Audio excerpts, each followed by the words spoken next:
সিলেট শাহজালাল বিজ্ঞান ও প্রযুক্তি বিশ্ববিদ্যালয়ের কেন্দ্রীয় ছাত্র সংসদ ও হল সংসদ নির্বাচন 4 সপ্তাহ স্থগিত করেছে হাইকোর্ট। বুধবার ভোট গ্রহণ হওয়ার কথা ছিল। বিশ্ববিদ্যালয় প্রশাসন এই আদেশের বিরুদ্ধে আপিল করেছে। সোমবার বিকেলে আপিল বিভাগের চেম্বার আদালতে আবেদন করা হয়।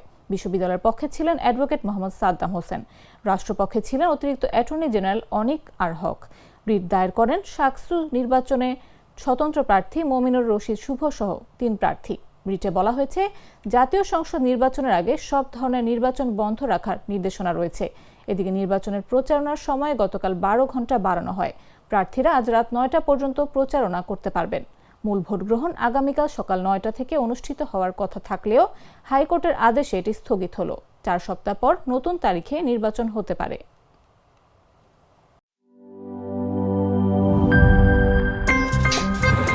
আমার একটা স্মার্ট সিদ্ধান্তে 25% গ্যাসের খরচ কমেছে। ভাবছেন কিভাবে? সাধারণ গ্যাস স্টোভ বদলে আমি এনেছি আরএফএল গ্যাস স্টোভ। এর সাইন্টিফিক নজল ও ব্রাস বার্নার ক্যাপ সমানভাবে তাপ ছড়িয়ে রান্না করে দ্রুত। তাই গ্যাসও বাঁচায় 25%, টাকাও বাঁচে 25%। আরএফএল গ্যাস স্টোভ নিরাপদ ও গ্যাস সাশ্রয়ী।